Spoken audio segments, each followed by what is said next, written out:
25번째 강해로 마지막 시간입니다. 마지막 시간. 25번이니까 딱 6개월 정도 했네요. 6개월 정도에 이제 전도서라고 하는 굉장히 어려운 성경이고 신구약 66권을 통틀어서 이해하기 가장 어려운 성경 중에 하나가 이제 이 전도서 말씀인데 우리가 용기를 가지고 한번 25번에 걸쳐서 하여튼 주옥 같은 강해를 했습니다. 자, 기억이 나십니까? 뭐가 기억이 나세요? 전도서 그러면은 헛되고 헛되니 모든 게 헛되다. 헛되다밖에 생각이 안 나죠. 헛되다. 여러분 인생이 헛되십니까? 헛된 인생 살아오셨나요? 어떤 분은 헛된 인생 살아온 분도 있을 것이고 어떤 분은 의미 있고 가치 있는 인생을 살아온 분도 있을 겁니다. 전도서 말씀을 배웠으니까 여러분 자신의 인생을 한번 이렇게 분별해 볼 수가 있을 거예요. 오늘은 이제 이 전도서를 총 결산하고 결론 짓는 마지막 말씀으로 하나님을 경외하고 그 말씀에 순종하라, 그런 주제로 말씀을 전하겠습니다. 오늘 그 13절 말씀인데 13절 말씀 같이 한번 읽어볼까요? 시작.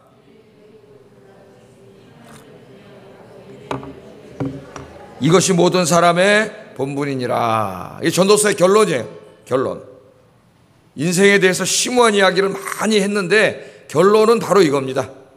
우리 인생, 남은 인생을 낭비하지 말고 헛되게 하지 말고 의미 있고 가치 있고 하나님 안에서 즐겁게 살라 그랬죠. 즐겁고 행복한 인생을 살기 위해서는 하나님을 경외하고 그 말씀대로 살아야 된다. 이게 하나님의 말씀의 결론이에요. 어려워요? 쉬워요? 이해하기는 쉬운데 뭐가 어려워요? 실천하기가 어려워요. 그 사상이 어려운 게 아니에요. 실천하기가 어렵습니다. 그래서 많은 사람들이 말씀대로 안 살아요. 안 살아서 인생을 헛되게 낭비하고 하나님 앞에 무의미한 인생을 살아가는 사람이 많이 있어요. 여러분은 그런 분 한 분도 없기를 주의 이름으로 축복합니다.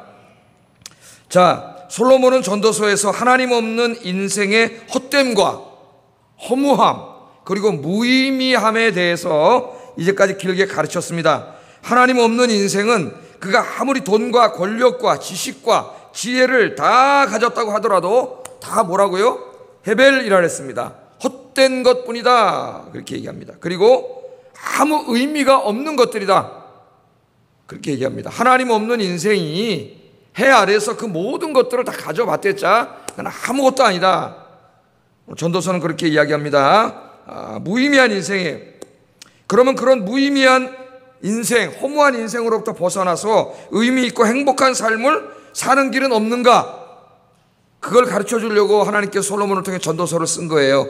그게 뭐라고요? 오늘 우리 제목이라 그랬죠. 하나님을 경외하고 그 말씀에 순종하라, 이겁니다. 하나님을 경외하고 그 말씀에 순종하라.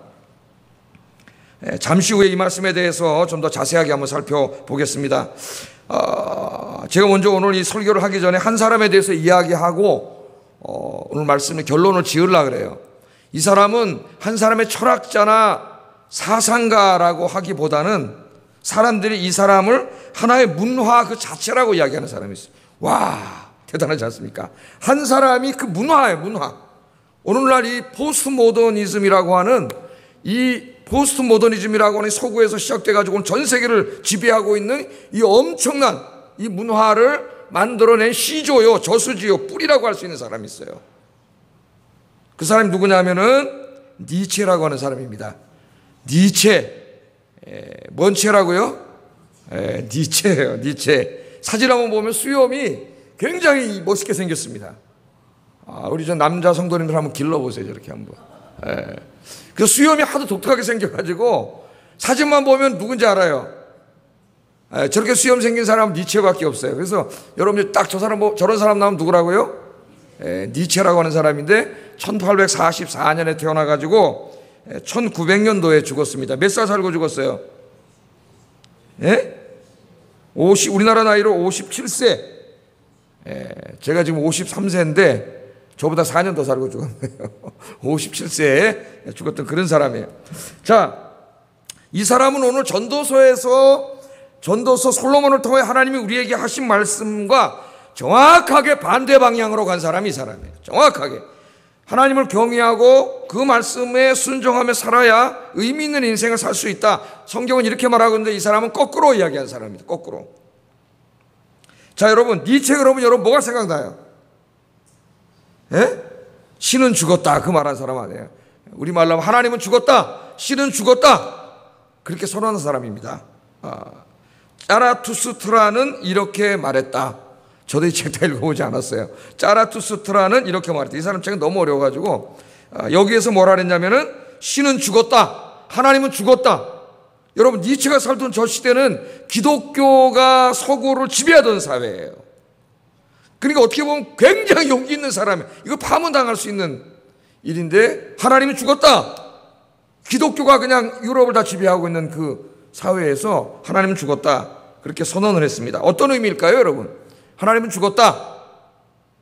여기에 여러분 하나님 믿지 않는 모든 오늘날 이 현대인들의 그 생각이 다 이 사람에서 나온 거예요. 뿌리가. 굉장히 중요한 사람이죠. 이 사람이 신은 죽었다 이렇게 말했습니다. 철학적으로 말하면 2000년 동안 서구 세계의 정신사를 지배해오던 좀 철학적인 말로 하면 그냥 이분법적 형이상학의 정원을 구하는 선언입니다. 이분법적 형이상학, 뭔 말이 그다게 어렵단 말입니까? 철학책 읽으면 하여튼 무진장 어려워요. 무슨 말인지 하나도 모르겠어요. 그래서 저도 맨 처음에 군대 가기 전에는 철학 개론 시간에 기둥 뒤에 앉았습니다. 항상. 왜? 자려고. 자려고. 근데 나중에 이 철학의 의미를 깨달으니까 정말 많은 걸 깨닫게 되고 철학을 모르면 신학을 할 수가 없어요. 자, 이 니체 시대의 서구 사람들은 현상세계, 우리가 살고 있는, 쉽게 말하면 이런 거죠. 우리가 살고 있는 경험하는 이 세상이 있고 이 세상만 있는 게 아니라 기독교가 지배하던 사회이기 때문에 또 어떤 세계가 있다고 믿었을까요? 초월의 세계가 있다고 믿었죠. 초월의 세계가. 그죠? 그리고 그 초월의 세계와 이 세상을 다 지배하는 하나님, 철학자들이 말하는 궁극적인 존재, 그 하나님에 대해서 얘기하는 걸 철학에서 형이상학이라 그래요. 형이상학. 예? 아까 이분법적 형이상학 그러잖아요. 그 존재를 다 믿었어요. 믿었습니다. 그래서 우리 인간이 살고 있는 이 현상 세계보다는 뭐가 더 중요해요? 저 초월의 세계가 더 중요하고 하나님이 살아계시다는 걸 믿었어요. 그래서 우리가 힘들고 어려운 일들이 있지만 누구를 의지하고 살아요? 하나님을 의지하고 살잖아요. 하나님께 기도하고 그렇게 니체 시대 사람들이 다 그렇게 살았다는 거예요. 그런데 이 니체가 뭘 선언했냐면 그런 건 없다는 겁니다. 거짓말이라는 거예요. 없다는 거예요. 하나님 없어. 초월의 세계, 우리로 말하면 뭐예요?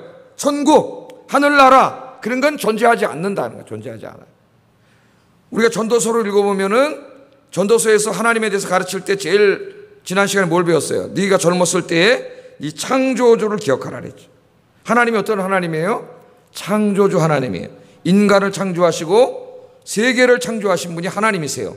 그런데 니체는 거꾸로 말합니다. 하나님은 존재하지 않아요.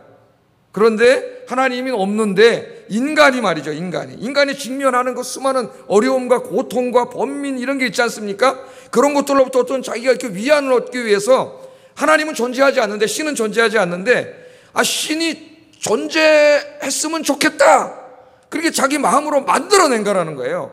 하나님은 누가 만들었어요? 니체에 의하면 인간이 만들었어요. 존재하지 않는데 인생이 너무 험악하고 힘들고 어려우니까 그런 좀 의지할 수 있고 자기 인생의 문제를 해결해 줄 수 있는 하나님, 또 이 세상은 힘드니까 우리가 죽어서 갈 수 있는 저 초월의 세계, 하늘나라가 있었으면 좋겠다고 하는 그런 마음 속에서 인간이 이렇게 창안해낸 거라는 거예요. 성경은 거꾸로 말하는 거죠. 존재하지 않는다, 그렇게 이야기했습니다. 실제로 존재하는 것은 인간의 현상 세계뿐이다. 우리가 경험하는 이 물질 세계, 이거밖에 없다는 거예요. 그래서 이제 깊이 나가면 모든 윤리, 도덕 이런 걸 전부 다 부정합니다. 오늘 포스트 모더니즘 나오는 다 부정해요. 다 부정해버려요. 이성도 부정하고 과학도 부정하고 하여튼 다 부정해버려요. 다 부정해. 모든 걸 다 부정해. 그 중에서도 특별히 기독교를 부정합니다. 기독교. 근데 이따 제가 말씀드리겠지만 이 사람 아버지가 목사예요. 참 안타까워요. 정신이 번쩍 났어요. 제가. 아버지가 목사입니다. 이 사람이. 어렸을 때 성경을 암송하고 암송한 성경으로 노래를 만들어 부르고 이러던 아이예요. 근데 이게 대학 가서 공부를 이렇게 하면서 무신론자가 하나님은 죽었다고 하는 선언을 해버린 이 사람이 됐으니 여러분 자녀를 위해서 기도 많이 하세요. 목사의 아들이 목사의 아들. 여러분 자녀들을 위해서 기도하셔야 돼요. 예?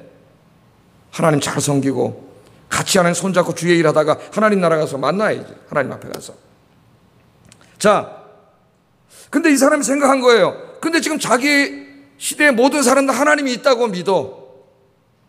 초월의 세계 하늘나라가 있다고 믿어요. 이때까지 믿어왔어요. 그래서 막 힘들면 우리처럼 어떻게 와서 기도하고 하나님 그 도와주세요. 죽겠습니다. 살려주세요. 막 기도하고 이렇게 사는데 신이 죽었다.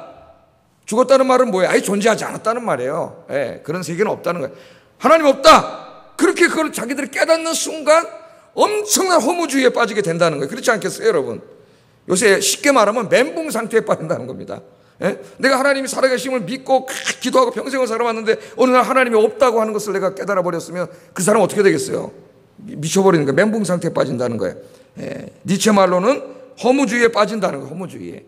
그래서 니체의 모든 철학은 이 허무주의를 극복하는 데 초점이 맞춰져 있습니다.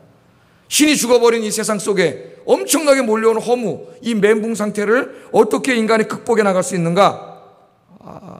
거기에 이 사람이 초점을 맞췄어요. 자, 어떻게 하느냐?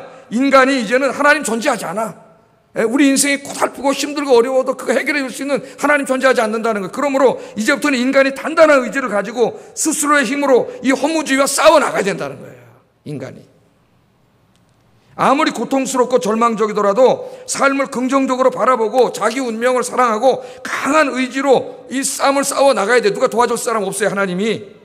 하나님 없는 인생이 얼마나 비참한 걸 보세요. 자기가 다 해나가야 돼요. 여기서 그 유명한 아모르 파티라는 말이 나왔습니다. 아모르 파티가 뭐예요? 내 운명을 사랑하라. 얘들이 많이 하는 말 아니에요? 아모르 파티. 어떤 친구가 니체를 읽고 이렇게 써놨더라고요. 나도 이렇게 살아야 되겠다. 아모르 파티. 내 운명을 사랑하면서 내가 싸워나가야 되겠다. 내 힘으로. 어떻게 보면 젊은이들에게 멋있어 보일 수도 있습니다. 그러나 거짓말이라는 게 문제예요. 거짓말이라는 게. 여기서 유명한 그 권력의 의지 혹은 힘의 의지라는 말이 나옵니다. 니체는 이 허무주의와 싸워나가기 위해서는 하나님 없으니까 어떻게 해야 돼요? 자기의 의지를 더 강하게, 자기 힘을 더 키워야 돼. 이 정신적인 힘을 더 키워나가야 돼요. 이게 힘의 의지예요. 권력의 의지. 힘을 더 키워가가지고 강한 존재가 돼야 돼요. 강한 존재가. 그래서 존재하지도 않는 하나님 의지하지 말고 자신의 운명의 주인공이 되고자 힘을, 자기의 의지의 힘을 키워나가야 되는 거예요. 그렇게 주장을 합니다. 여기서 이제 니체의 그 유명한 초인 사상, 우르멘시 사상이 나와요. 그 초인이 누구냐? 초인은 존재하지도 않는 하나님 의지하는 사람이 아니라 오직 자신의 강한 의지로 자신의 운명이 주인공이 된 사람, 삶의 허무와 고통을 스스로의 힘으로 이겨내고 자신의 운명을 긍정하고 사는 바로 그 사람이 초인이라는 거예요. 초인. 하여튼 뭐 니체 이제까지 다 잊어먹어도 됩니다. 하여튼 니체 그럼 뭘 생각하면 돼요? 신의 죽음을 선언하고 하나님은 존재하지 않고 하늘나라 천국도 없으니까 이제 운명이 네가 주인공이 돼가지고 삶에 닥쳐오는 그 엄청난 문제들을 네 의지를 키우고 정신적인 힘을 키워서 네 힘으로 싸우고 이겨나가지고 네 운명을 사랑하는 아모르 파티가 되고 네가 초인이 돼야 행복하게 산다는 거예요. 강한 의지력을 키워가지고 자기 운명의 주인공이 되고 뭐 하나님 의지하지 않고 누구 의지하지 않고 자기가 운명을 개척해 나가 자기 인생의 주인공이 되라. 그러니까 젊은이들이 미쳐버린 거예요, 여러분. 니체한테. 미쳐버리는 거예요, 젊은이들이. 오늘날 이 젊은이들이 포스트 모던 문화가 생겨나는 거예요. 여러분, 과연 그럴까요? 인간이 과연 그렇게 할 수 있을까요? 초인이 될 수 있을까요? 니체 자신의 인생을 살펴보면 압니다. 니체가 정말 그래서 초인이 됐을까요? 천국은 없고 하나님은 죽었다고 떠들어대던 니체는 스스로의 힘을 키워 초인이 되지 못했습니다. 전만의 말씀, 불가능한 일이에요.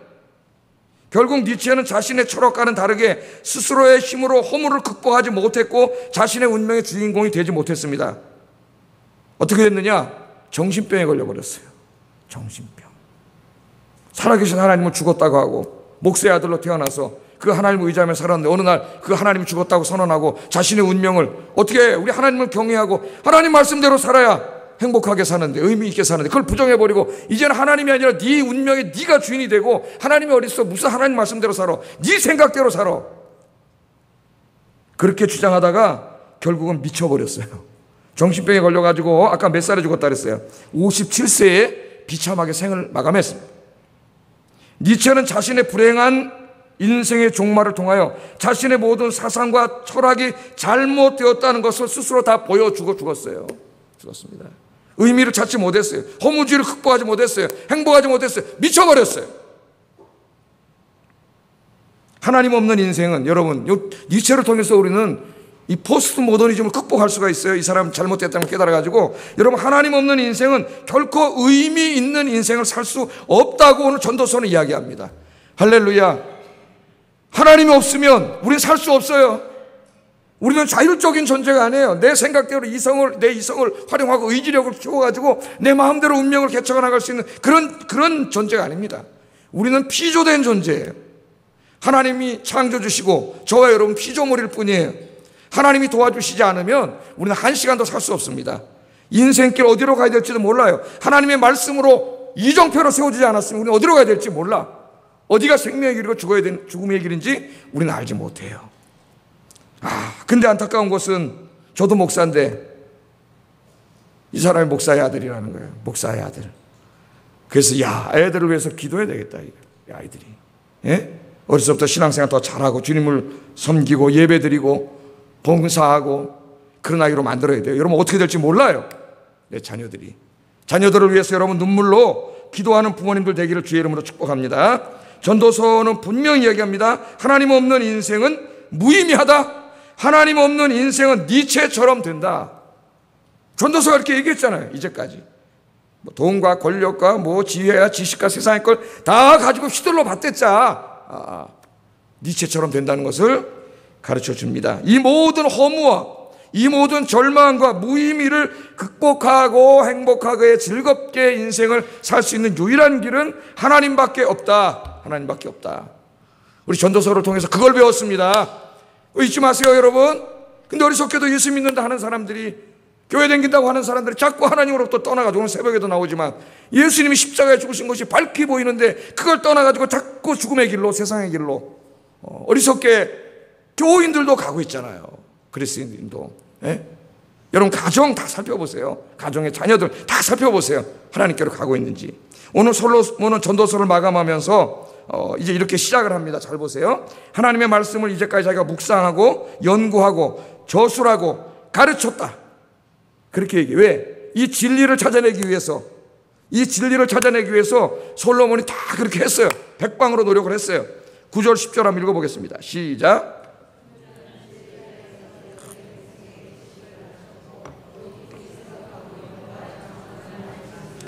전도자는 힘써 아름다운 말들을 구하였나니 진리의 말씀들을 정직하게 기록하였느니라. 여러분, 솔로몬이 어떻게 했다 그랬어요? 우리 전도서 처음부터 뭐라 그랬습니까? 자기가 그 인생의 어떤 의미, 또 인생에 안고 있는 궁극적인 문제를 해결할 수 있는 어떤 진리, 지혜를 찾기 위해서 자기가 이때까지 존재했던 모든 지혜서들을 다 읽었다 그랬죠. 다 읽었어요. 현인들의 책들을 다 읽었어요. 뿐만 아니라 시장에 저작거리에 나가가지고 저작거리에서 떠들어대는 그 시장에 있는 사람들의 이야기도 다 들었어요. 거기에 답이 있었어요? 없었어요? 답이 없습니다.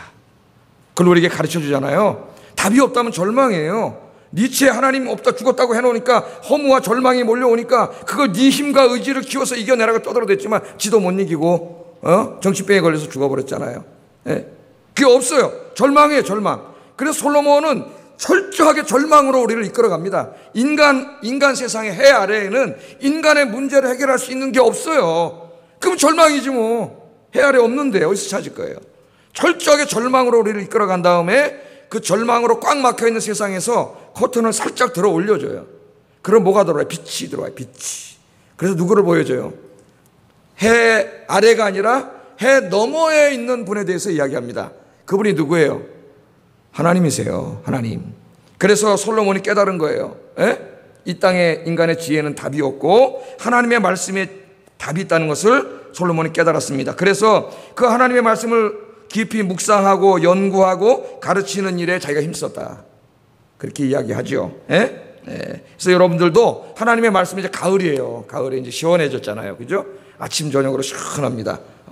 저희 와이셔츠 긴팔을 입고 새벽기도 입었는데 별로 덥지가 않아요. 날씨가 시원해졌어요. 좋은 계절입니다. 여러분. 이때 낮잠이나 솔솔 주무시고 그러면은 뭐가 될까요? 살이 찌기 시작합니다. 그러니까 여러분 이 계절에 주의 말씀을 가까이 하고 말씀을 연구하고 묵상하고 또 그 말씀을 자녀들에게 가르치고 교회 와서 어린 성도들에게 가르치는 여러분 되시기를 주의 이름으로 축복합니다. 우리 예수님께서도 마태복음 28장 20절에 이렇게 말씀했죠. 같이 읽어보겠습니다. 시작. 아멘. 우리는 전도하라. 지금 전도 축제를 열고 있습니다. 그래서 여러분이 전도한 다음에는 어떻게 하라 그랬어요? 그 사람에게 너희에게 분부한 모든 것, 예수님께서 너희에게 분부한 모든 것을 이제 그 사람은 어떻게 하라고요? 가르치라 그랬습니다. 가르쳐서 그 사람도 예수님의 말씀으로 살아가게, 그 예수님의 말씀을 지키게 하라. 그러니까 전도하는 것만 우리의 책임이 아니라 내가 전도한 사람을 어떻게 돼? 양육할 책임이 있어요. 여러분이 하나님 말씀을 묵상하고 잘 연구하고 정리하고 암송하고 그래가지고 여러분이 전도할 뿐만 아니라 그 전도한 연약한 성도들을 하나님의 말씀으로 잘 이렇게 양육하고 때로는 권면도 해주고 상담도 해주고 또 주일학교 교사도 하시고 구역장님에서 가르치고 또 1:1 교사도 이제 또 앞으로 시작하면 또 가르치고 이렇게 하나님 말씀을 가르치는 일에 헌신하시는 여러분 되기를 주의 이름으로 축복합니다. 다니엘서 12장 3절에 보면은 하나님은 약속을 주셨습니다. 같이 읽어보겠습니다. 시작.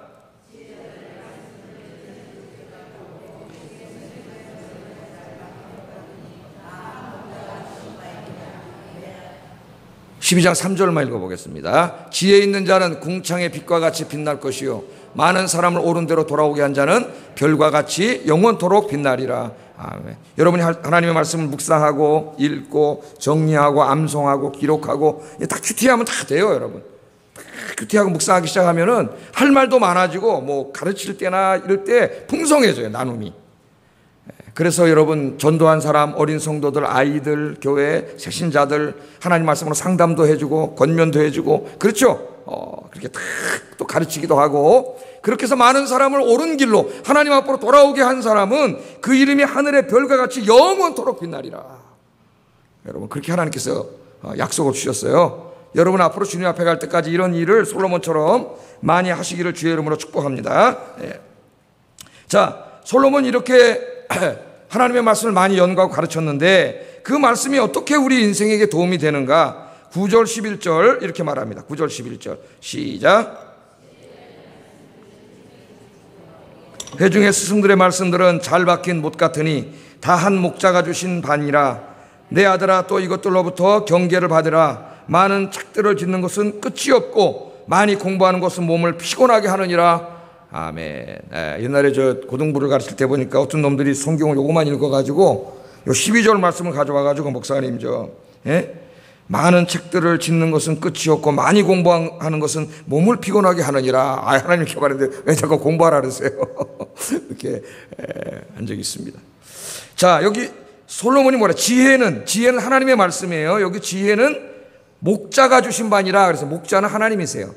하나님이 주신 말씀인데 그 하나님 주신 말씀은 찌르는 채찍과 같다 그랬어요. 찌르는 채찍.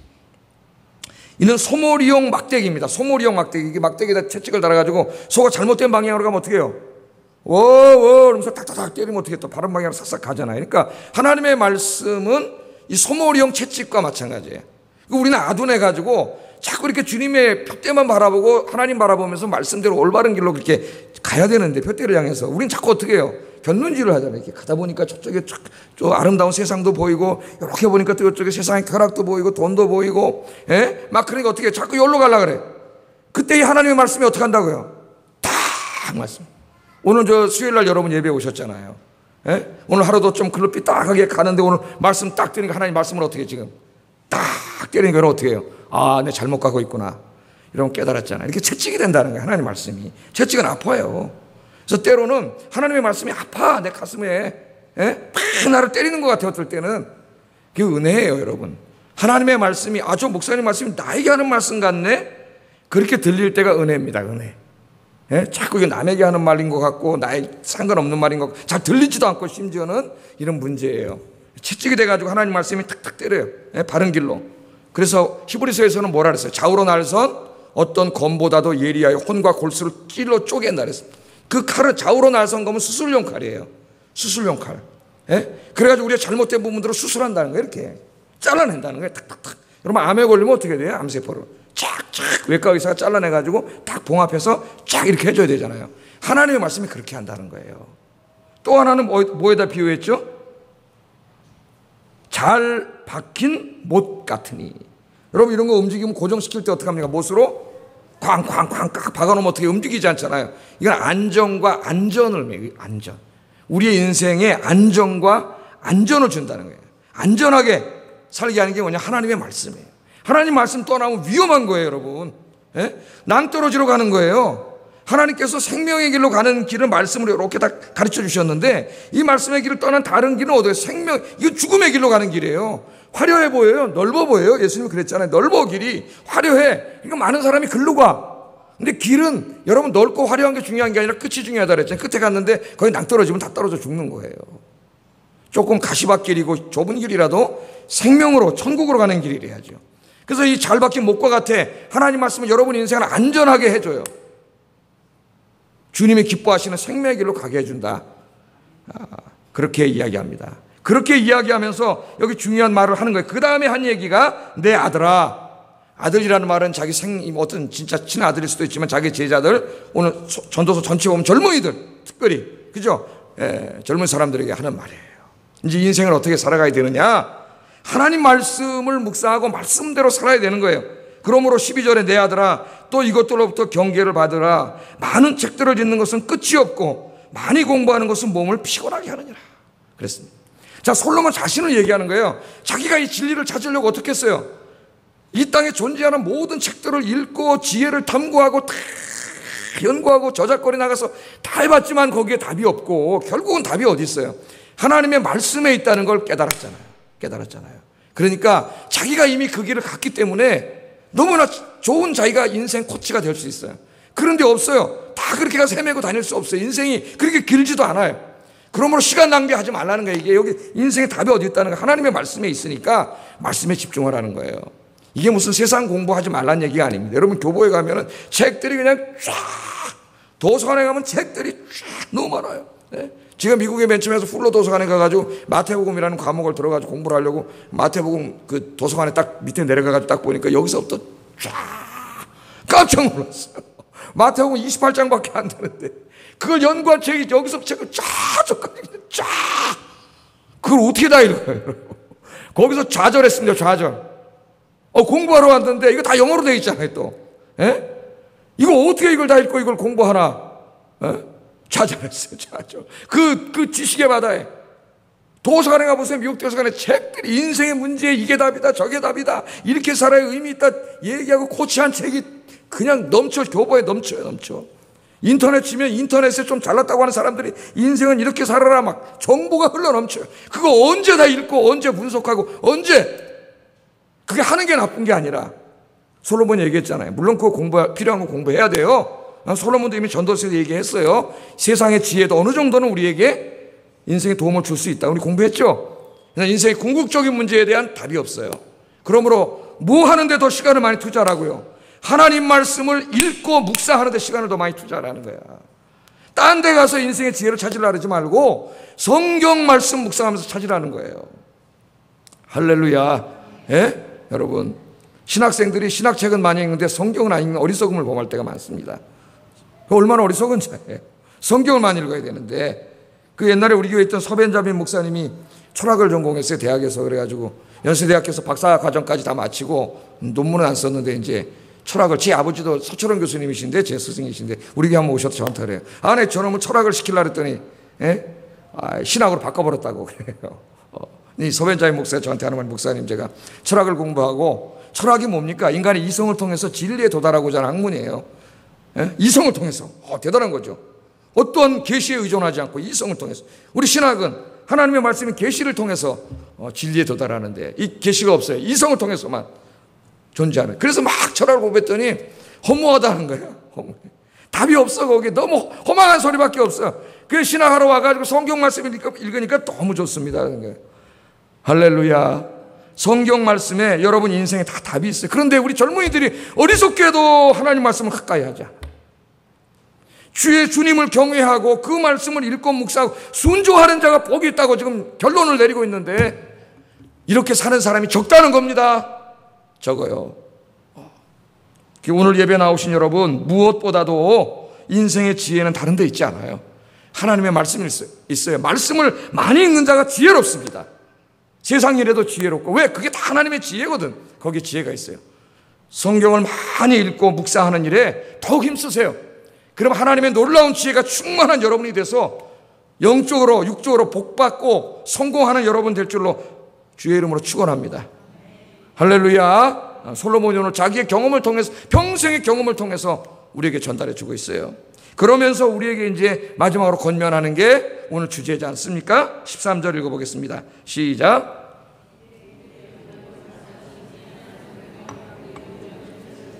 이것이 모든 사람의 본분이니라. 모든 사람이 마땅히 살아가야 될 진리, 본분, 그게 뭐냐 하면은 간단해요. 하나님 경외하고 그 말씀에 순종하며 사는 거예요. 여러분, 하나님을 경외하는 게 뭐면 경외하는 게 하나님을 내 인생의 가장 소중한 분으로 모시는 거죠. 그리고 그분을 가장 사랑하는 거예요. 그분을 가장 존귀하게 여기는 거예요. 그분께 내가 가진 모든 것을 통해 존귀와 영광과 찬양과 경배를 드리는 거예요. 그게 하나님을 경외하는 거예요. 한마디로 말하면 여러분 오늘 예배해야 하는 거잖아요. 예배하는 거예요. 그분을 높이고. 여러분 그렇게 하세요? 여러분 인생의 제일 소중한 존재가 누굽니까? 여러분 가장 사랑하는 분이 누구예요? 여러분 가진 모든 것들을 다 드려 헌신하고 드리고 싶은 분이 누구예요? 그분이 하나님이 아니면 다 우상이에요. 그게 하나님이 아니면 신앙인이 아닙니다, 여러분. 그분이 하나님이 되기를 주의 이름으로 축복합니다.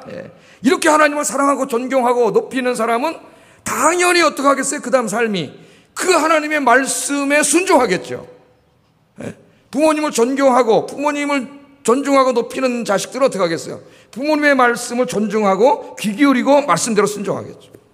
학교에서 선생님을 아이들이 존중하고 존경하고 높이면 어떻게 하겠어요? 선생님이 하신 말씀을 귀담아 듣고 그 말씀에 순종하겠죠. 하나님도 마찬가지예요. 하나님을 진정으로 경외하고 사랑하는 사람은 어떻게 해요? 하나님의 말씀에 귀 기울여요. 왜? 자기가 가장 존경하는 분, 존중하는 분, 사랑하는 분 아닙니까? 그분이. 내 목숨을 다 드릴 수 있는 분인데 그분의 말씀을 경홀히 하겠어요? 그 당연히 쫓아나오는 게 하나님의 말씀대로 순종하는 거예요. 우리 이 전도서를 이제까지 공부했는데 전도서에는 여러 번 하나님을 경외하라는 말씀이 반복됩니다. 한번 5장 17절 한번 5장 7절 읽어보겠습니다. 시작. 너는 뭐라고요? 하나님을 경외할지어다. 이미 한 번 이야기했어요. 또 8장 12절 13절도 한번 읽어보겠습니다. 시작. 그를 경외하는 자들은 잘 될 것이요 악인은 잘 되지 못하며 장수하지 못하고 그날이 그림자와 같으리니 하나님을 경외하지 아니함이니라. 하나님을 경외하는 자와 경외하지 않는 자를 대조하지요. 그래서 하나님을 경외하는 자는 잘 될 것이요. 여러분 잘 보세요. 하나님을 경외하는 자, 하나님을 자기 인생의 제일 소중한 분으로 여기고 그분을 사랑하고 그분을 존경하고 그분께 내가 가진 모든 것을 드려 찬양과 존귀와 경배를 드리는 그 사람은 어떻게 한다고요? 잘 될 것이요. 잘 될 것이요. 여러분 하나님을 경외하는 여러분 되기 바랍니다. 수요일날 와가지고 일찍 와서 찬송 연습하고 찬송하고 성과됐으면 여러분 하나님 경외하는 분이에요. 그럼 여러분 잘 될 거예요. 잘 됩니다. 잘 되시기를 주의 이름으로 축복합니다. 하나님을 경외하는 사람 하나님 찬송하게 돼 있어요. 그 말씀. 찬송하는 게 너무 기쁘게 돼 있어요. 그래서 이 여호와를 경외하는 자들은 잘 되고 복 받는다는 말씀이 성경에 굉장히 많이 나옵니다. 여러분 굉장히 많이 나와요. 제가 오늘 몇 가지만 찾아 읽어드릴게요. 하나님을 경외하는 사람 복 받는다는 게 첫 번째, 하나님을 경외하는 사람은 부족함이 없게 하시겠다. 그렇게 말씀하시죠. 읽어보겠습니다. 시편 34편 9절 시작.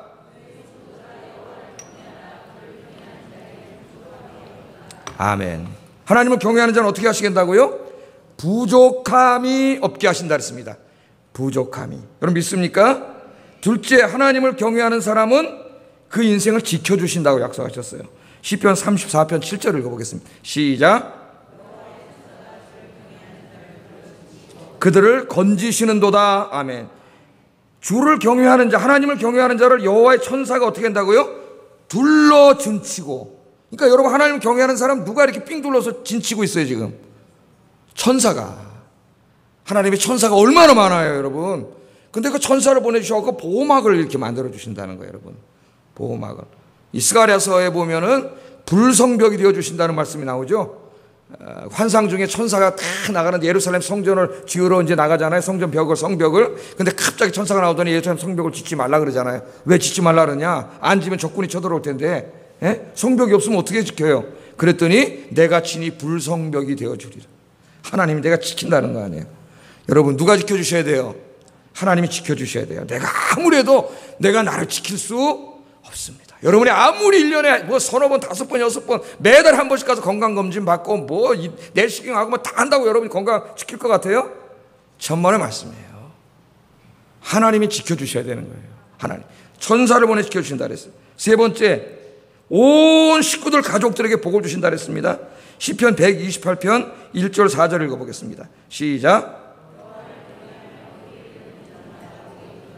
내 손이 수고한 대로 먹을 것이라. 내가 복되고 형통하리로다. 내 집 안방에 있는 내 아내는 결실한 포도나무 같으며 내 식탁에 둘러앉은 자식들은 어린 감람나무 같으리로다. 여호와를 경외하는 자는 이같이 복을 얻으리로다. 아멘. 한 식탁에 아빠와 엄마가 앉아있고 자식들이 앉아있는 그 복받은 아름다운 모습입니다. 그림이에요. 복받은 가정, 누구에게 이런 복을 주신다 그랬어요? 여호와를 경외하는 사람들. 하나님 그런 복을 주신다 그랬어요. 네 번째는 장수하는 복을 주신다 그랬습니다. 장수하는 복을. 잠언 10장 27절 읽어보겠습니다. 시작. 아멘. 여호와를 경외하는 자에게는 장수하는 복을 주신다고 약속하셨어요. 뿐만 아니라 다섯 번째는 여호와를 경외하는 자에게는 하나님, 여호와를 경외하고 그 말씀에 순종하는 자들에게는 하나님이 그냥 들어가도 복을 받고 나가도 복을 받고 하는 일마다 잘 되게 복을 주신다 그랬어요. 신명기 5장 29절 한번 읽어보겠습니다. 시작. 이같이 마음을 품어 나를 경외하며 내 모든 명령을 지켜서 그들과 그 자손이 영원히 복받기를 원하노라. 그러면서 신명기 7장 12절 15절에 이렇게 말씀하십니다. 같이 읽어보겠습니다. 시작. 너희가 이 모든 법도를 듣고 지켜 행하면 내 하나님 여호와께서 내 조상들에게 맹세하신 언약을 지켜 내게 인애를 베푸실 것이라. 곧 너를 사랑하시고 복을 주사 너를 번성하게 하시되 내게 주리라고 내 조상들에게 맹세하신 땅에서 내 소생에게 은혜를 베푸시며 내 토지 소산과 곡식과 포도주와 기름을 풍성하게 하시고 내 소와 양을 번식하게 하시리니 내가 복을 받음이 만민보다 훨씬 더하여 너희 중에 남녀와 너희의 짐승의 암수에 생육하지 못함이 없을 것이며 여호와께서 또 모든 질병을 내게서 멀리 하사 너희가 이는 애굽의 악질에 걸리지 않게 하시고 너를 미워하는 모든 자에게 걸리게 하실 것이라. 아멘.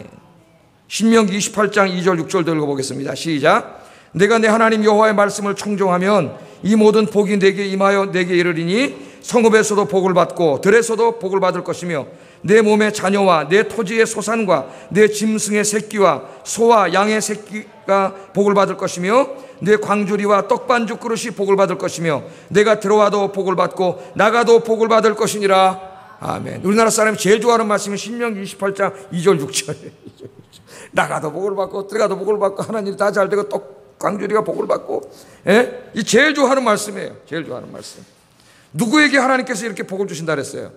여호와를 경외하고 그 말씀에 순종하는 사람. 하나님은 가장 존중한 존재로 소중한 존재로 여기고 그분이 기뻐하시는 일을 다 하고 사랑하고 내가 가진 모든 것들, 그게 돈이든 재능이든 건강이든 시간이든 다 들여서 하나님을 높이고 찬양하고 예배하고 영광 돌리는 데 드리는 그 사람, 그분의 말씀을 존중하고 그 말씀대로 사는 그 사람을 하나님이 사랑하시고 복 주신다. 그러니까 여러분, 사람들 눈치 보지 마세요. 하나님만 바라보세요. 하나님을 경외하고 그 말씀대로 사세요. 그 길로 걸어가세요. 그러면 하나님께서 오늘 약속하신 대로 반드시 채워주실 줄을 믿습니다. 이건 기복신앙이 아니라 언약신학이에요. 언약신학. 이거 외에도 다 찾아 읽을 수가 없을 만큼 나와요. 제가 오죽하면 보니까 이 네이버에 그 지식인인가 뭐 이런 거 있죠. 가르쳐주는 거. 거기에 보니까 거기에도 성경 구절이 잔뜩 써 있어요. 경외하다를 치니까 이 성구사전에서 갖다가 카피를 해가지고 보여주는데 인터넷에도 이 성경 말씀이 다 나와. 인터넷에도. 여러분, 인터넷에도. 여러분, 남은 인생을 정말 이제는 한눈 팔지 마세요. 인생 짧아요. 여러분, 우리 말했잖아요. 지난 시간에 공부했지 않습니까? 이제 다 이 늙고 병들고 머리는 휘어지고 이빨은 이제 이것도 안 되고 계단도 못 올라가고 이런 날이 오기 전에 너의 창조주를 기억하고 오늘 여기 말씀처럼 그분만을 경외하고 그 말씀에 순종하라고 하나님이 말씀하셨잖아요. 이제 남은 인생 더 낭비하지 마세요, 여러분. 언제 그런 날이 올지 모릅니다, 여러분. 주님 앞에 갈 때까지 헛된 인생 살지 말고 오늘 이 주님 주신 말씀처럼 여호와를 경외하고 말씀에 순종하는 여러분 되기를 주의 이름으로 축복합니다. 그리고 전도서를 마감해요. 마감. 어떻게 마감하는지 아세요? 우리가 한평생 살아온 그 한평생이 끝나는 게 아니라 그걸로. 이제 한 세상 살고 죽었네? 끝나는 게 아니라 그 다음에 가야 할 곳이 있습니다, 여러분. 하나님 앞에 서야 돼요. 그래서 심판이 있다고 이야기하고 끝냅니다. 14절 읽어보겠습니다. 시작.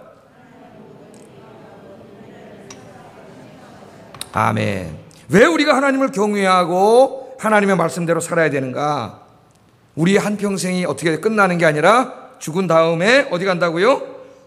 모든 행위와 모든 은밀한 일, 은밀하게 행한 것까지, 여러분. 사람들 안 보는 데서 은밀하게 행한 것까지 하나님 앞에 선악간에 선과 악, 선한 일도 하고 악한 일도 했을 거 아니에요. 선과 악을 하나님 구분하셔서 심판하실 날이 반드시 있다. 지난 시간에도 우리 젊은이들에게 뭐라 그랬어요? 네 젊음을 눈에 보이는 대로 마음 먹은 대로 살아라. 그러나 책임 있게 살아라 그랬죠. 책임 있게 즐겨라. 왜? 하나님의 심판이 있다는 걸 알아라.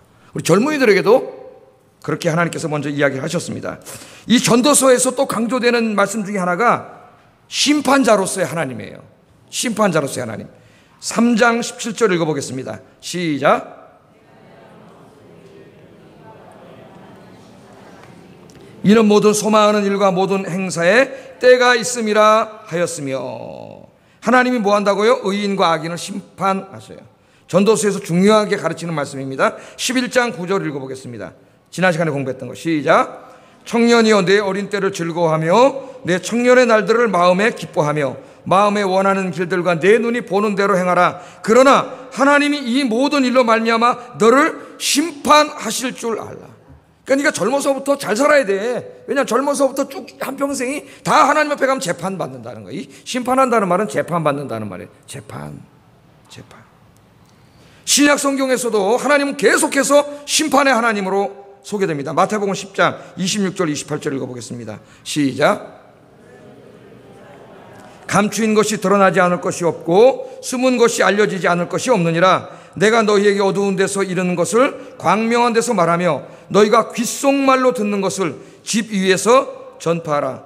몸은 죽여도 영혼은 능히 죽이지 못하는 자들을 두려워하지 말고 오직 몸과 영혼을 능히 지옥에 멸할 수 있는 일을 두려워하라. 아멘. 하나님은 사랑의 하나님, 은혜의 하나님이지만 그 사랑과 은혜를 끝까지 거역하고 잘못된 길로 간 사람들에게는 무서운 하나님, 두려움의 하나님입니다. 어떻게 한다고? 몸과 영을 어디에 멸해요? 지옥에 멸하실 수 있는 하나님을 두려워하라. 오늘날 우리 그리스도인들이 하나님 사랑 그러다가 하나님을 두려워하는 걸 잃어버렸어요. 하나님의 공의라는 걸 잃어버렸어요. 하나님의 공의가 얼마나 엄중하면 외아들이 와서 십자가에서 그렇게 처참하게 죽었겠습니까, 여러분? 우리가 그렇게 죽어야 되잖아요, 심판받고. 하나님의 공의는 그렇게 엄중한 거예요. 그런데 우리를 사랑하기 때문에 아들이 대신 죽게 한 거 아니에요, 여러분? 아들이 대신 그 지옥의 심판을 받게 한 거 아닙니까? 그 아들의 사랑, 하나님의 사랑을 끝까지 거부한 자에게는 우리의 영과 육을 지옥에서 멸하시는 심판이 있다는 걸 기억하라고 예수님이 말씀하셨어요. 또 고린도후서 5장 10절에 사도 바울도 이렇게 얘기합니다. 같이 읽어보겠습니다. 시작. 심판대 앞에 나타나게 되어 각각 선악간에 그 몸으로 행한 것을 따라 받으려 함이라. 선악간에 행한 대로 받습니다. 행한 대로 받아요. 마지막 우리 계시록 말씀 한번 20장 11절 15절 읽어보겠습니다. 시작.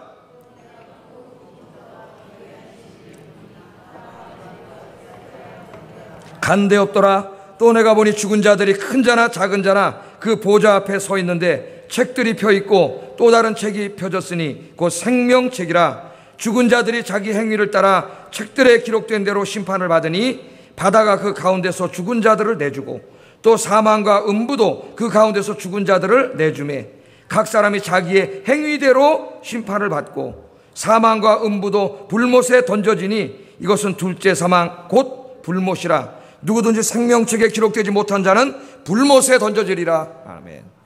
하나님의 심판대 앞에 서서 한평생이 재판을 받아요. 여러분 기록한 게 딱 있어요. 하나님이 생명책 딱 열어 어떻게 살았나 딱 보면은 여러분 결정이 나와요. 지옥불로 가는 끝이에요, 여러분. 여러분이 구원은 종말론적인 하나님의 재판정에서 이루어지는 거예요. 재판정에서. 거기서 구원받은 사람은 천국에 가게 됩니다. 오늘 이 말씀으로 요한계시록도 제일 마지막 장에, 성경 제일 마지막 장에 이것으로 우리에게 이야기하고 있잖아요. 그러므로 우리에게 물어보는 거예요. 어떻게 살 거냐? 어떻게 살아야 되겠느냐? 물어보는 거예요, 하나님이. 여러분 어떻게 살아야 되겠어요? 오늘 말씀이 답입니다.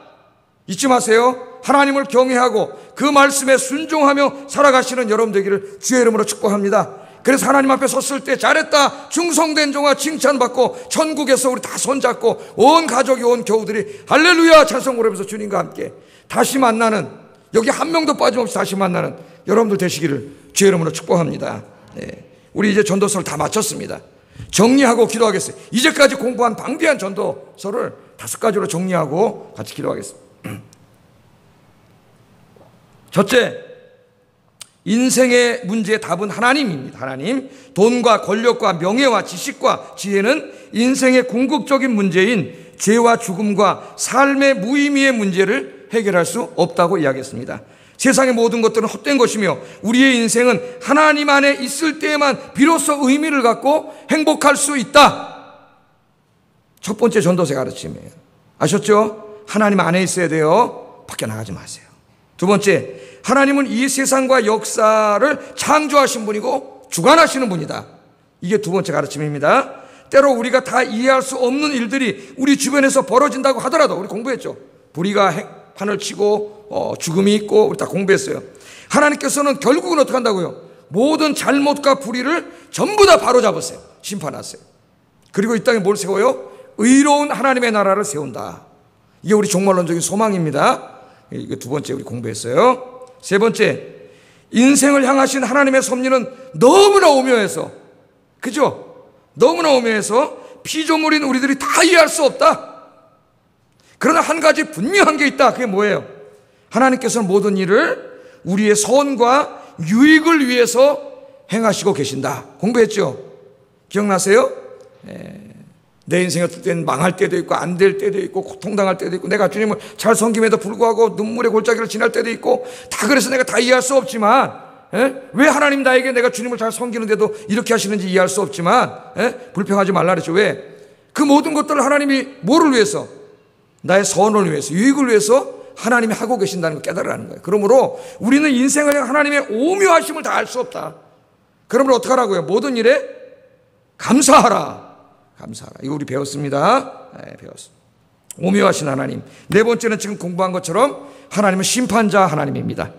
나중에 우리 인생을 다 살고 죽은 이후에 주님을 경배하고 경외하고 말씀대로 산 사람은 천국에서 영생 복락을 누리지만 그렇지 못한 사람은 지옥불에 떨어짐을 전도서는 우리에게 이야기해 줍니다.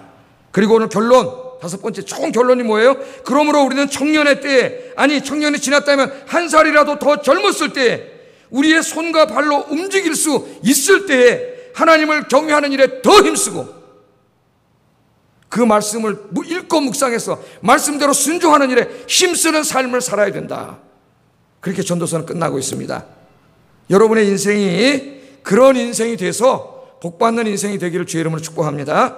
기도하겠습니다. 1번부터 다시 틀어놓으세요. 1번부터 한 가지씩 읽으면서 기도하세요. 여러분 기도하겠습니다. 통성으로 기도하겠습니다. 눈 뜨고 기도하세요. 읽으면서 1번대로 되게 해주세요. 2번대로 살게 이렇게 기도하세요. 기도하겠습니다. 사랑하시는 아버지 하나님, 이 땅의 인간들이 추구하는 돈과 권력과 명예와 지식과 지혜는 인생의 궁극적인 문제인 죄와 죽음과 무의미의 문제를 해결할 수 없음을 배웠습니다. 이 땅의 모든 것들, 해 아래의 모든 것들, 하나님 없는 모든 것들은 헛된 것이라는 것을 우리가 배웠습니다. 우리의 인생은 하나님 안에서만 의미가 있고 그 안에서만 행복하게 살 수 있음을 배웠사오니 내 인생이 하나님 안에 있는 인생이 되게 하시고 하나님 밖으로 나가지 않게 주님 붙잡아 주시옵소서. 하나님께서는 창조주 하나님이시며 우주와 이 세상과 하나님 인간의 모든 역사를 주관하시는 섭리자 하나님임을 깨닫게 하신 것 감사합니다. 때로 우리가 다 이해할 수 없는 불의와 하나님 악이 이 세상